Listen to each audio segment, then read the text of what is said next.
Halo semuanya, kali ini saya akan berbagi untuk teman-teman yang menghadapi KSN. Video kali ini berisi mengenai OSN Fisika pembahasan OSK 2020 nomor 6. Tentu saja masih dengan saya, Pak Willy. Channel saya ini mengkhususkan pada pelajaran fisika, jadi silahkan bagi teman-teman untuk mengeksplor video lainnya yang diperlukan sebagai sumber belajar.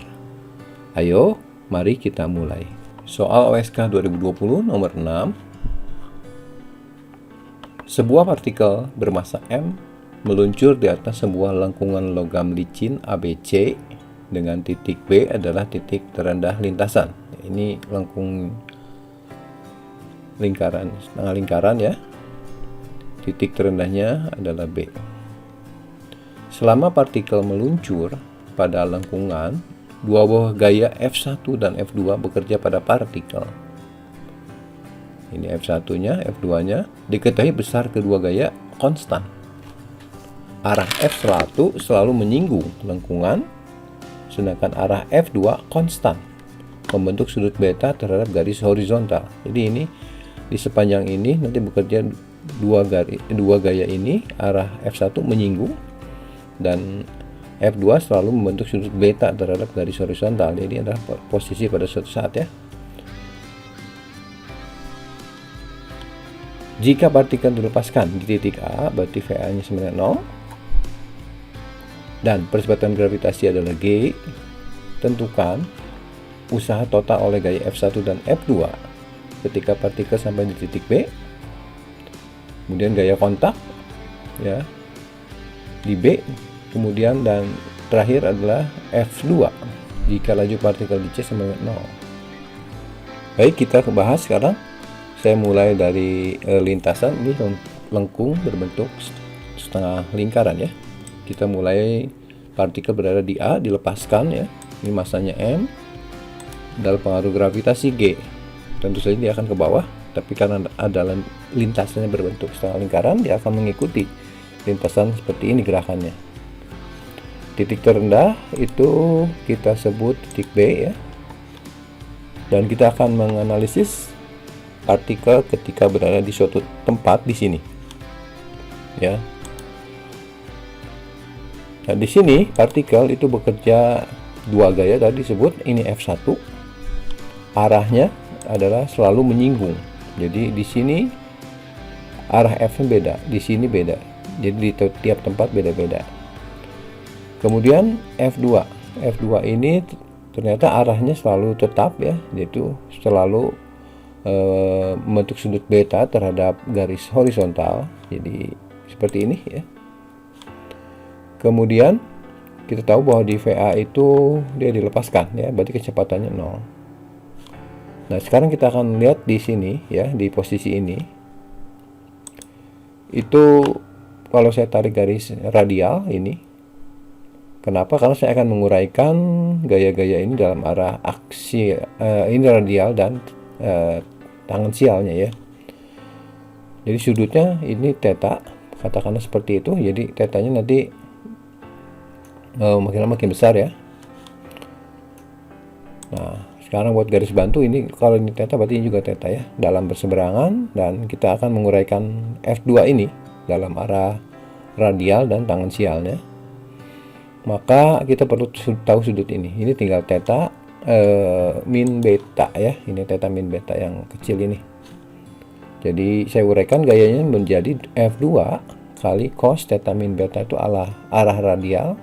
Sementara arah tangensialnya ini yaitu F2 dikali dengan sin theta min beta ya. Oke. Nah, sekarang kita akan mulai menghitung usaha.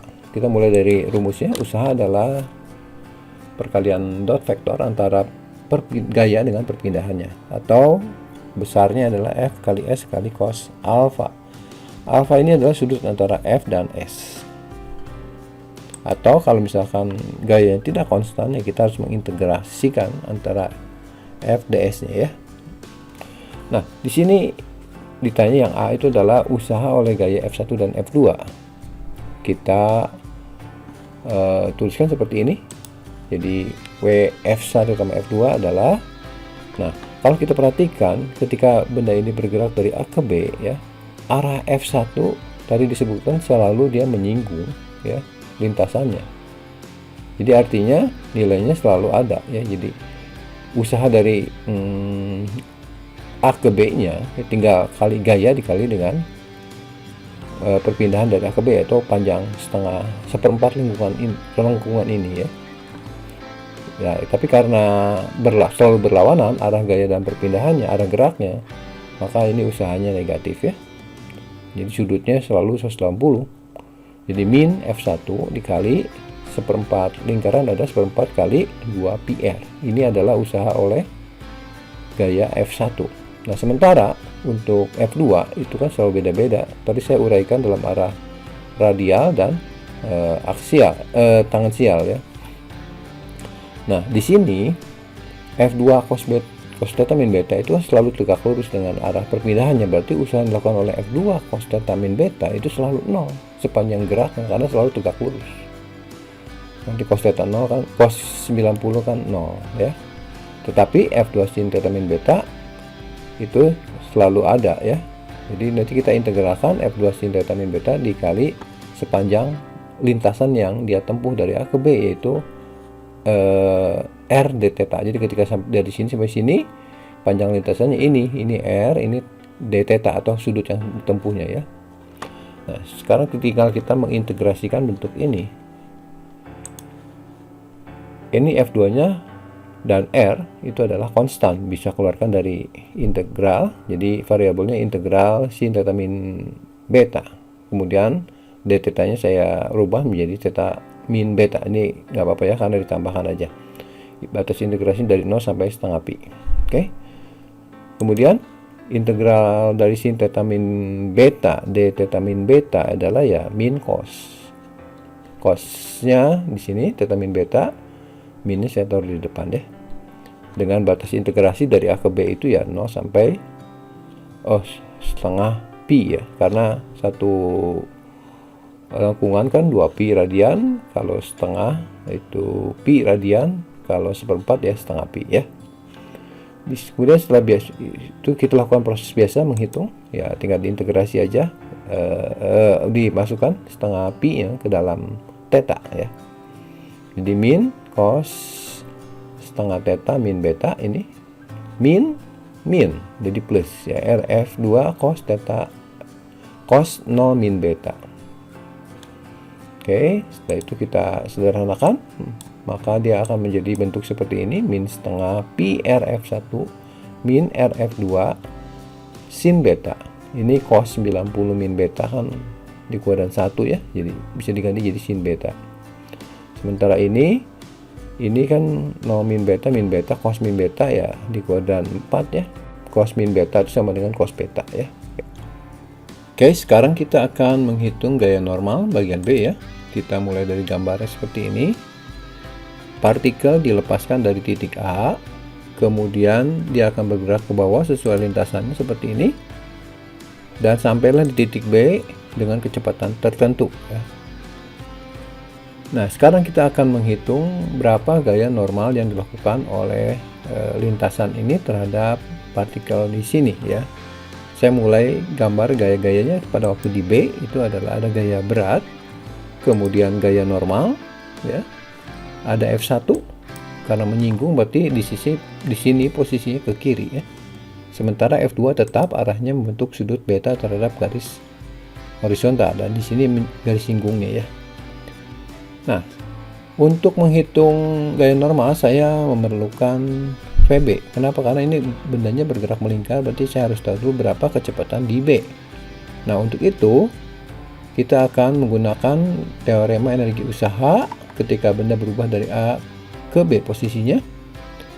Selama geraknya kita gunakan teorema energi usaha ya, WAB sama dengan energi kinetik B dikurangi energi kinetik di A. Nah, di sini ada beberapa gaya. Kalau kita lihat ada 4 gaya, tetapi karena W belum kita hitung, kita perlu hitung di sini. Kemudian gaya kedua itu gaya normal ini. Nah, yang ini adalah gabungan antara F1 dan F2 ini sudah kita hitung di bagian yang A. Kita substitusi satu-satu, gaya kali perpindahan. Untuk gaya berat berarti ke bawah gayanya sebesar mg ya. Perpindahannya dari A ke B adalah R ya, jadi tidak terpengaruh oleh lintasannya karena gaya berat ini adalah gaya konservatif. Kemudian untuk gaya normal usahanya 0 ya. Kenapa? Karena selama geraknya gaya normal selalu tegak lurus arah geraknya ya, jadi 0. Kemudian WF1 tambah F2 ini sudah kita hitung di bagian A, tinggal kita tuliskan. Sementara energi kinetik awalnya 0 ya. Oke. Kita sederhanakan ya. Ini MGR, ini min setengah PR F1, ini min R F2 sin beta tambah R F2 cos beta sama dengan setengah MPB kuadrat. Nah, sekarang kita ubah jadi VB kuadrat karena di gerak sentripetal kan persamaannya MV kuadrat per R. Jadi saya butuh V kuadrat aja ya. Jadi di sini saya pindahkan duanya ke ruas kiri ya, kali silang. Kemudian M-nya saya bawa juga ya. Kita kalikan dengan yang suku ini sehingga kita dapatkan 2R per M ya. R-nya kita keluarkan dari sini dikali mg min setengah pi F1 min F2 sin beta tambah F2 cos beta. Jadi inilah nilai PB kuadratnya. Nah, setelah itu untuk menghitung gaya normal kita gunakan hukum Newton untuk gerak melingkar ya. F sama dengan M kali A. F ini gaya sentripetal yang ke pusat dan A-nya adalah percepatan sentripetalnya.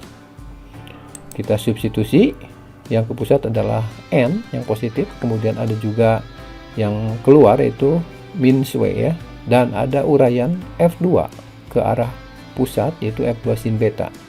Jadi tambahkan di sini sama dengan MPB kuadrat per R. Dan kita substitusi W-nya sama dengan mg nanti dan PB kuadratnya nilai dari sini ya. Maka kita dapat menyederhanakan seperti berikut. Ini dikalikan saja. M per R dikali 2R per M, nanti M per R dengan R per M nya habis ya. Jadi tinggal koefisien 2 aja, 2 kali mg, 2 mg min 2 kali setengah min 1 ya, min PF1 dan seterusnya. Dan setelah itu kita bisa ubah menjadi N sama dengan, di sini ada suku yang sama 2 mg dengan min mg pindahan ke dari kiri ke kanan jadi 3 mg. Sementara yang lainnya tetap ya, di sini ada F2 sin beta ya, min F2 sin beta, di sini ada F2 sin beta jadi min 3 F2 sin beta. Sekarang kita akan melihat bagian yang terakhir, bagian C ya. Kita akan menghitung F2 ketika partikel sampai di C ya. Jadi gambarnya seperti ini posisi awal. Kemudian dia bergerak seperti ini dan sampai di titik C. Gaya-gayanya arahnya sebagai berikut.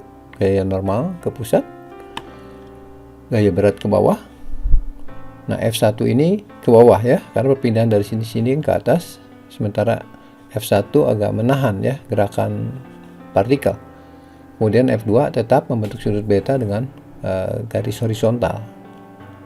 Nah, sekarang kita akan hitung F2 ini menggunakan teorema energi usaha sekali lagi, tapi kita lihat dari A ke C ya. WAC sama dengan EKC dikurang EKA, ini EKA maksudnya. Kemudian kita substitusikan semua usaha yang dilakukan oleh gaya yang ada di gambar ini ya. Nah, di ruas kanan kecepatan akhir di C 0 dan kecepatan awal juga 0. Jadi nanti nilai jumlah ini adalah 0. Kita lihat satu-satu usaha yang dilakukan oleh gaya berat. Gaya berat arahnya ke bawah, besarnya mg ya.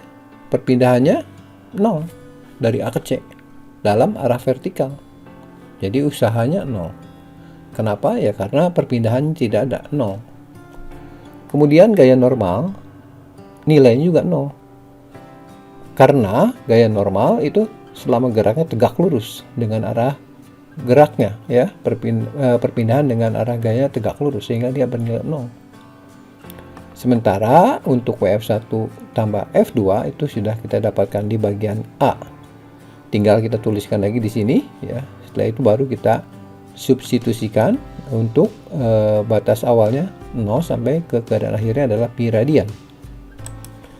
Jadi kita substitusi nilai pi dulu ya ke sini, theta ya. Jadi nanti kita dapatkan theta min beta ya.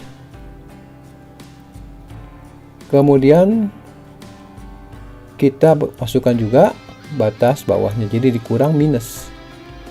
Artinya kita jadi tambah di sini. Tapi sudutnya jadi 0 min beta. Nah, sekarang kita lakukan penyederhanaan. Di sini ada cos pi min beta, ini dikurangi 2 ya. Itu bisa disederhanakan menjadi cos beta. Karena di sini ada negatifnya. Jadi min cos beta ya cos beta.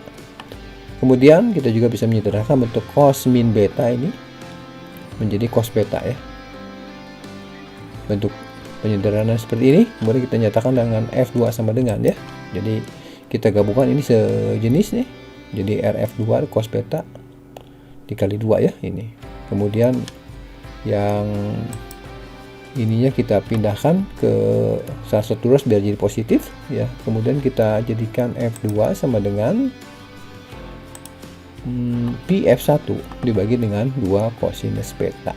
Demikian pembahasan mengenai soal OSN Fisika, pembahasan OSK 2020 nomor 6.